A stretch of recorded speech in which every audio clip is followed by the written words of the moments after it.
So today we're going to talk about creative courage. This is a talk literally came about just in the last week. As everybody knows, the world is changing and there's so many things happening, right? And we're going through a lot of different scenarios day by day. I mean, hours by hours. So I want to use this time to talk about courage. So how do we define courage? It is the ability to do something that frightens one, and then the strength in the face of pain or grief. So I want to give you some example to help you to see the creativity and the magic, even during hardship, even during hard times like this, and the silver lining that we can use design and creativity to harness them. So as you know, I have shared about the history of the Twitter fail whale, which is the artwork I've done in the last Smashing Meets. So I'm not going to repeat too much. But what's really interesting is a lot of people don't know the background history of the whale and how this fail page, literally, if you think about it, this was a iconic illustration during the service breakdown. It's a pretty tough time for the tech company because to human is error, right? We all make mistakes. But what's really interesting is because we are injecting creativity into the technology failure, it allowed the user to connect with the tech company, even during its hard time. And it's humanized the technology. It humanized something that usually people hate or people are not happy with. When you combine art and creativity with something that is seemingly technical, this is where the magic happens. But to me personally, there's a story I'd like to share in terms of my journey, my creative journey. And I'm so excited to share with you because I actually have never shared this publicly with anyone before. As you know, in some way, the whale also sparked a revolution, a creative revolution of the tech companies around the world. They started to also implement art into their websites and also products, which is wonderful. But personally, what's really interesting is the timing. So it was around 2008 when the whale was being very popular because Twitter went down a lot during that time because so many people were using it. But in the meantime, it's the financial crisis. It was a very tough time around the world. So it was interesting that around the same time, I got an email from someone in San Francisco, and his name is David Bill. We've never met. David sent me an email and said, hey, we really would love to start a fail party to celebrate failure in San Francisco. And we would love if you can help us out. And of course, you're welcome to come to the party if you're in San Francisco. And I think some of you probably know, I was born and raised in Shanghai, China, and educated in Sydney, Australia, and London, UK. I think around the same time, I was either in Sydney or I was during the summer break, I was in Shanghai. But I certainly had no idea 6 months later, I will be in San Francisco. But I wanted to do this for the community, even though I've never met these people in San Francisco Bay Area, but I've already met a lot of them online. So I said, yes, I would love to get involved and I would love to do this, meaning I will design something for this fail party, even though I don't know anybody there. But I really think it's the online community that make me feel very connected. And so I made a piece of artwork and I kind of give it to the organizers. And to my surprise, nearly 200 patrons actually came that night. And the artwork was even being featured on Wired magazine, which is such an honor. But it was also interesting for me because, again, at the time, I've never been to the US. I was still living in Australia. I was lucky enough to get a design award about 6 months later by Shorty Awards. I came to the US for the very first time. I thought on my way back from New York to Sydney, it was a 20 hours flight, but there's no direct flight from New York to Sydney. I have to stop in the West Coast. So I thought, well, I'm going to stop in the West Coast. I might as well email the folks in San Francisco because they kind of owe me a party. So I kind of just emailed to David Bill, had no expectation whatsoever. I just said, hey, I'm actually flying out from New York back to Sydney, and I wanted to stop by in San Francisco for 3 days. Would it be great if we can host a party? Any interest? And I was so happy that I did that, because it was seemingly a spontaneous decision that actually changed my entire life. So David actually replied back. He's like, it's a bit of short notice, but I'm sure we can arrange some gathering. And so this is what happened afterwards. I actually came to San Francisco for 3 days. I met all these people. There was amazing party. I think 300 or 400 people showed up. And it also started my career. I met so many people around the same time. And I was also getting a lot of not only friendship, but also projects. And our amazing party was even being featured on Laughing Squid. It was interesting because it was actually a very tough time, but the spirit of San Francisco, the spirit of the startup community really gave me a lot of hope. And I was also signing my artwork and giving to everybody. And I made so many friends around the same time. And it also results in a lot of projects afterwards. So the first kind of takeaway is that a lot of times when you want something, in some way, some magical way, the universe would help you out to achieve it, even though it's seemingly impossible. If you think about it, I've never been to a US before, and I was just kind of follow my gut and decided to come to San Francisco. And the next thing you know, I made so many wonderful connections. The second story was also quite interesting as well. So around the same time in 2013, during that 3 years, I met so many startup founders and so many wonderful people. And I've been to a lot of different events, for example, South by Southwest and Web Summit and etc. And so some of the people in the Bay Area decided to do an event called Yes and Yes, Yes. And it was an event that gathering really smart entrepreneurs and also interesting people to come together as a unconference. But the challenge is they had zero founding. They also have no logo, no branding. They needed to also get some sponsorships from other people. But it's a catch-22 because they don't have the branding material to get the founding. So at the time, these founders actually came to me and they emailed me because some of them actually met me at the party. And we still kept in touch, even though I was living in Sydney, and I still kept in touch with a lot of folks in San Francisco Bay Area. So they emailed me and asked me if I can help them. Again, to me, I'm really, really interested in helping the community. And a lot of times I thought, well, it's a wonderful community. I wanted to just help out. So I kind of volunteered at the time and I created the whole yes and. In the meantime, I'm also saying yes to a lot of things that I feel it was the right thing to do. And so I made this piece of artwork and I gave them the license for them to use for their branding, but they have no money to pay me. So they gave me a free ticket and also free hotel for me to come over to the US to attend the event. But the challenge is I was still living in Sydney, Australia. It still have to cost around about $2,500 to get a flight ticket to come to the US, because like this entire trip is actually going to cost me money. But if I don't spend that amount of money, I won't be able to come to the event.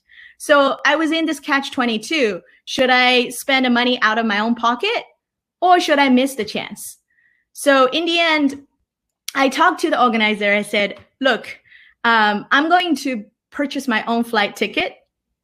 And I'm going to come over, but I also wanted to use this opportunity as an event for fundraising because I have to actually spend money to come over to break even of my cost. So how about I made this beautiful artwork for them to use for the branding and also poster and also t-shirts. So they're very grateful. So I said, how about let me make them into prints. What I'm going to do is I'm going to make 50 signed and numbered prints. And I'm going to bring to the event. And if you can help me to announce that I'm going to sell the prints and the proceed will help me to cover my cost. And then the rest of the proceeds, I'm going to donate to the World Wildlife Foundation to save the real world whales. And to my surprise, the response was very, very well received. There are a lot of people supporting me, and I was able to cover my initial flight and also travel cost. And the proceeds I also donate to the World Wildlife Foundation to save the beluga whale, which is a win-win situation. Everybody that helped me walk away with a beautiful print, and also the organizers were able to have all these wonderful t-shirts and merchandise, and they also were able to get really wonderful sponsorship. So that was another creative courage story. This is the takeaway. The takeaway is sometimes things are seemingly like a dead end. At the time, if I didn't take the risk of putting down the money to fly out and try to think of a creative way, I won't be able to have the following adventure. So this is also something I really do believe. I think if you believe in yourself, and a lot of times you're braver than you think, and you're more talented than you know, and you're also more capable than you can ever imagine. So because of this whale, it also gave me additional amazing adventure because I took that step. So I tweeted about this print online. This is my friend Julia Zata showcasing the artwork in Nevada on the mountain. And I tweeted it online. So on my way back to Sydney, I decided to also stop in San Francisco for a couple of days just to kind of spend a bit of time here in SF. Well, what's really interesting is I ended up getting a wonderful tweets from one of the engineers who works at Twitter. His name is Bryce Yen. Again, I've never met Bryce. Bryce is a ex-engineer working at Twitter. And he said, how do I purchase one of this? So I happen to also working with a Twitter marketing team, which is a different department. So I ended up meeting up with Bryce, and I also framed the artwork he purchased. And we were able to meet up in person. But in the meantime, his team was also very happy that I was in the house. So everybody actually had a great conversation with me. And one question rises that the team actually would love to commission me for a logo for the Capacity team t-shirt design. It's funny that the Capacity team happened to be the team that solved the overcapacity issue, which is the whale issue. And I was very gladly accept the challenge. And what's really interesting is over the next couple of weeks, I was working with the Capacity team virtually, just via email and brainstorm online. And what's really fascinating is initially the team lead, who is an engineer, he's very, very stern. He doesn't smile very much. And I realized he's extremely creative. So we came up with a lot of ideas. For example, I decided to do an owl, and everybody would give different ideas like, oh, maybe the owl can wear a helmet. Oh, maybe the owl can have a little prop, maybe like a winch. So everybody kind of throw in different ideas. So the end result was digesting with everybody's suggestion. My favorite part is they also came up with the t-shirt design idea that they wanted to have the owl on the pocket. And the team lead actually said, Kastner actually said, oh, how about let's put a pencil and a calculator in the pocket. So I kind of manifesting his idea into the artwork. And in the end, we had it locally printed in San Francisco. This is how it looks like on the t-shirt. And this is the local printer showcasing the t-shirt. But my favorite part is when I gave the t-shirt to the team lead at the time came to me, and he came to me with this biggest smile on his face. As I said, he usually don't smile that much. And he said, Yiying, I have to thank you because my team doesn't even know. I was a graphic designer 20 years ago. But because later on I had a family, I had to make sure that I have stable income. I gave up my graphic design career and become an engineer. And I've been leading a huge engineering team ever since. But working with you on this art project as a side project really brought back a lot of joy. I always feel something is missing, but working with you in the last, couple weeks, just completely online. And it really bring back that joy. And he said, I think you should move to San Francisco. So this is 2013. And I think this has a huge impact on me. And I realized there is something I can actually do for the tech community. Even though I am an artist, but I also have a technological background. And I happen to speak both the artistic language and also the tech language. And also working with the local community. This is a local printer. Also helping the local economy was something very, very special to me.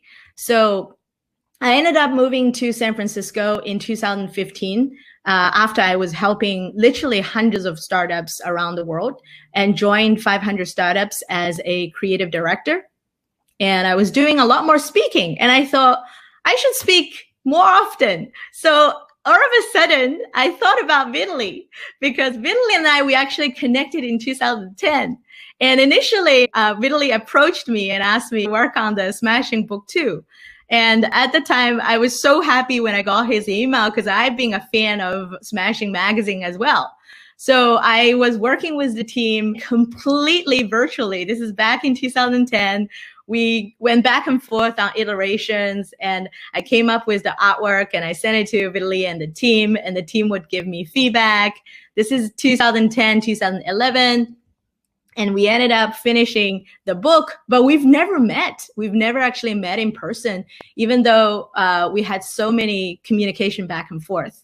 So when I was starting to do a lot of speaking, I realized that Smashing Conference has been very popular in San Francisco.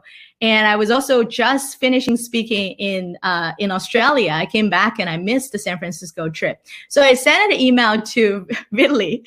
I said, I moved to San Francisco 2 years ago, and I would love to speak at Smashing Conference in New York City in June. I did some research and I realized the upcoming event was in New York, because I missed the San Francisco one. And I was so happy that I got an email. Vitaly emailed me back. He's like, abso-frequently. He's like, of course, it's about time. So we ended up, I was able to speak the cross-cultural design in the age of globalization, which is the first time I'm speaking to a huge crowd. Later on, this became one of my favorite talk, and also people always love this talk, and it was debuted at Smashing New York. And my favorite thing is also Vitaly mentioned about the purple balloon. This is me and Andre, who spoken early on. So Andre and I also, Andre was the MC. It was so sweet. This is the first time I'm also meeting Andre in person as well. Andre was announcing me on the stage. And it was funny that, because as you know, I have a unique name. And Andre was also announcing my name. In the meantime, he doesn't have the name list in his hand. So he accidentally pronounced my name as Yi Yang. And it was the funniest thing. He looked at me, he said, "Let's welcome Yi Yang." And then I said, that was my twin sister's name. And everybody thought we rehearsed. It was a happy accident. It was a happy accident. But now Andre remembered my name. He's like, "I will never get your name wrong, Yi Yang." And he gave me this beautiful purple balloon. And then we were doing the Q&A, and we became really good friends afterwards because he got my name wrong, but it became a wonderful story to tell. And I love Andre for, the whole interaction. Everybody thought it was staged. It was not. It was a serendipity. And my favorite thing is also after the talk, I was able to also hang out with Vitaly and the team and all the speakers in New York. We had dumplings, and I was able to also tap into this wonderful Smashing community because I reached out to Vitaly. I reached out to him and said, "Hey, I want to speak at your conference." And since then, I was very, very grateful that come to different Smashing conference, including Freiburg, Toronto. This is in Freiburg. Also went to Berlin, and hopefully we'll go to Barcelona when the lockdown is over. So I do think, and I do believe that if you work really hard and if you're kind, amazing things will happen. If you are really there to kind of be with great people and serve them with your talent, really wonderful thing will happen. This is one of my favorite little mistake. So in San Francisco, as you know, it's in the last 10 years or probably 20 years has been becoming more and more tech dominated. There's so many more tech companies moving to San Francisco Bay Area. And there is still a lot of people practicing art, even though a lot of artists are gradually moving out, but there's still art here in the city. And I also wanted to advocate for art, especially analog art, not only digital art. Even though you see a lot of work I do is very much digital, my background is actually in print and prepress. My final project in university was actually a book project. So when I was living in San Francisco, I started to help not only tech companies and large corporations, but I was also really devoted to nonprofit and education sector. One of the wonderful nonprofit that I was also working with and also serving is the San Francisco Center for the Book.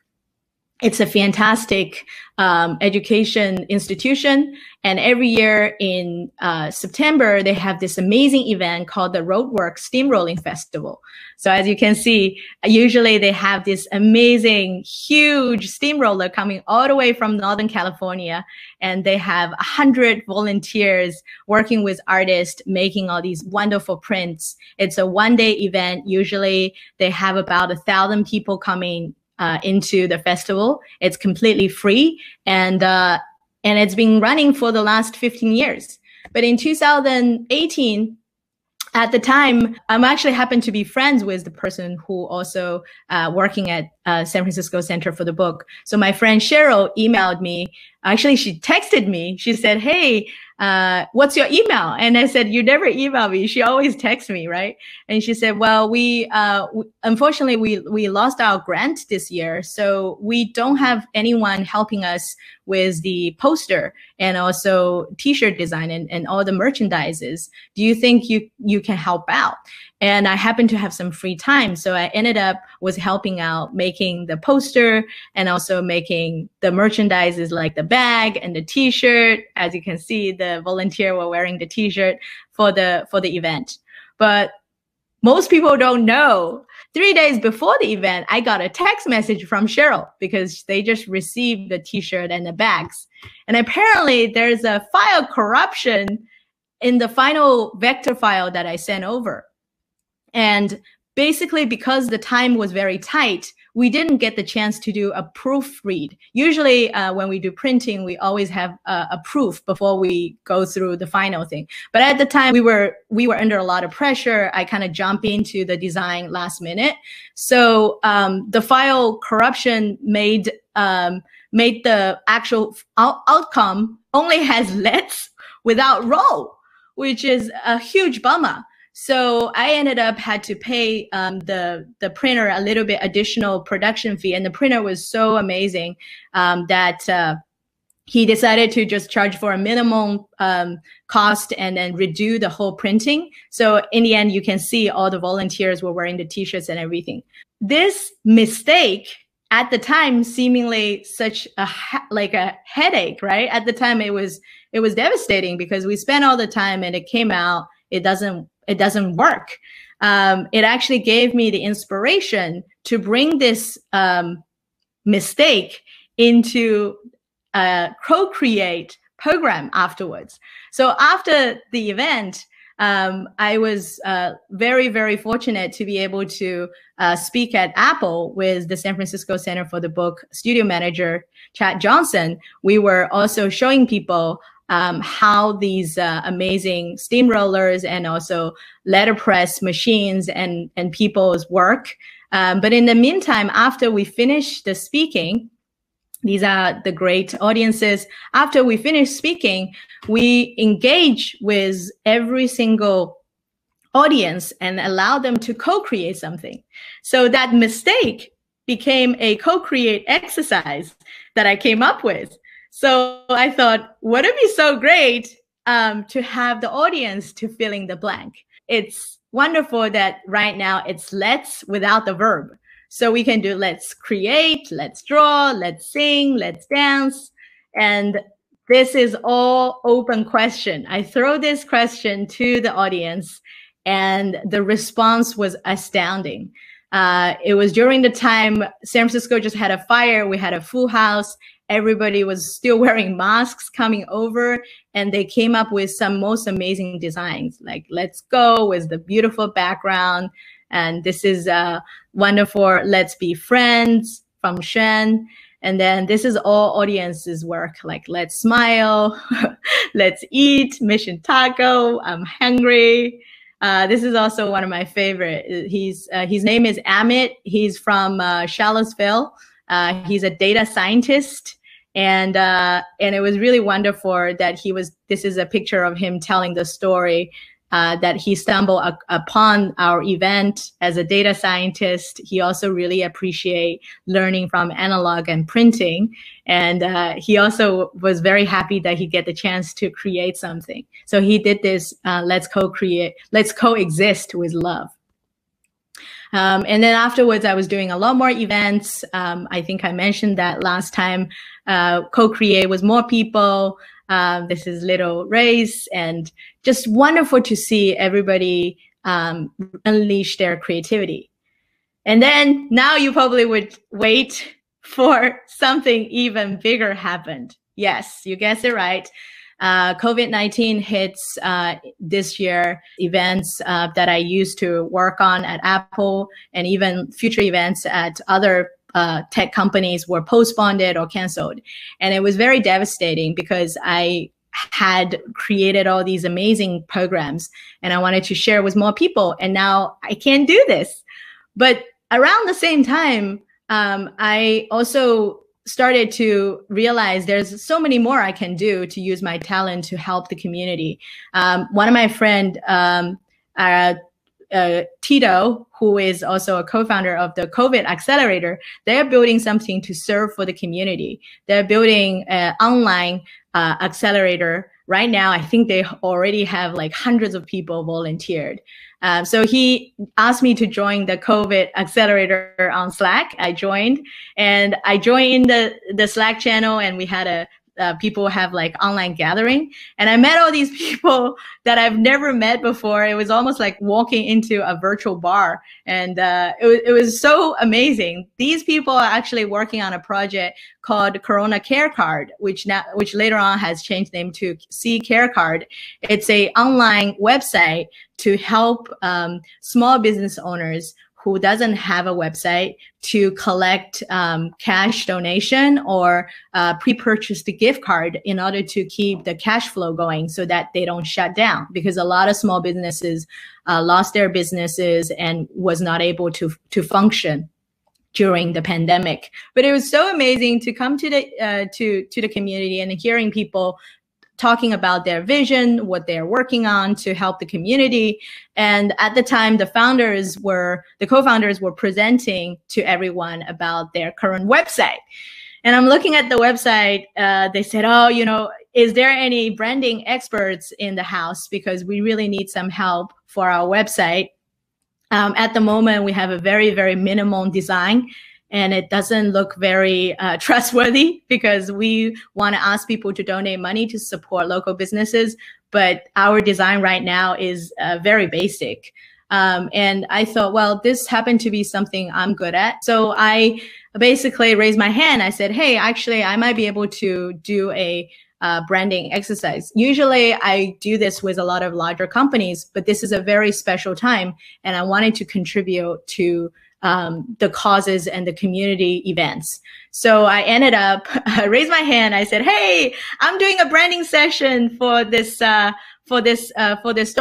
And it started at 1 o'clock. Whoever is interested, please join.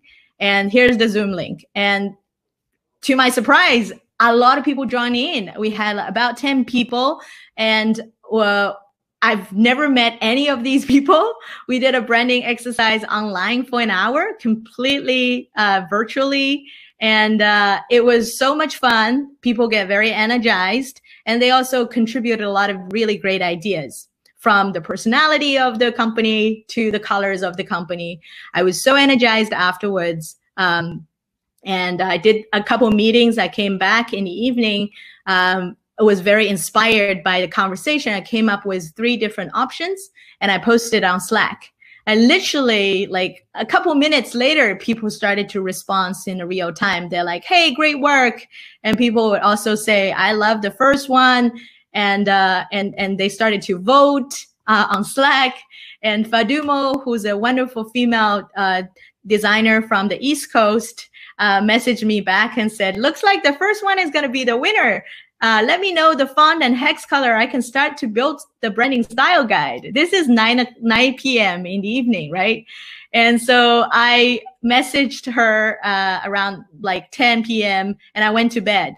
And then the next morning when I wake up, she already had the entire branding style guide being built. And she also linked the hex code with all the adjectives we have decided. And she built the entire style guide literally within 24 hours.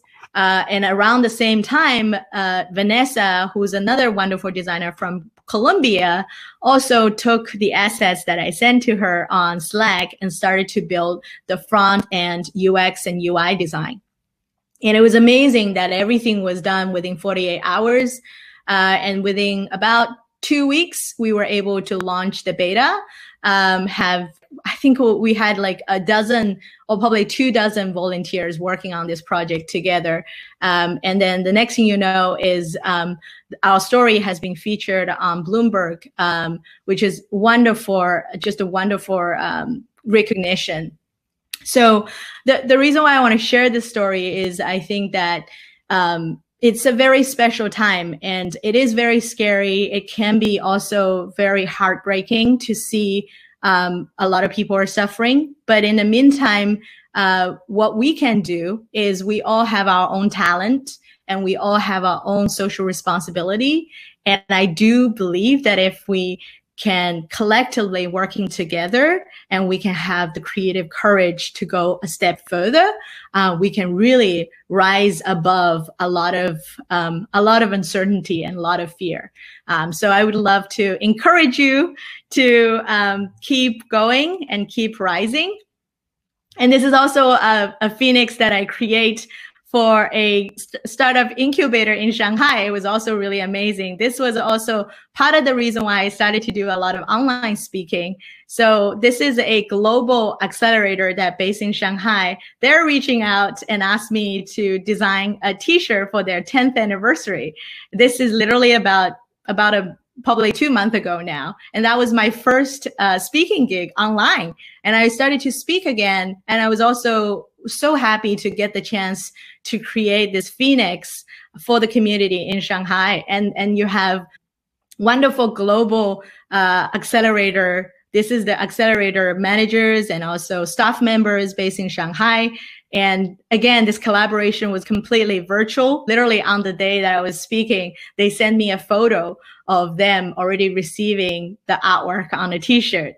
And again, I think that the world is very, very small and also very, very big. And I think we're living in a very special time. And we have to kind of started to redefine success and failure because it's an ongoing process. Success is not final. Failure is not fatal. It is the courage to continue that counts, by Churchill.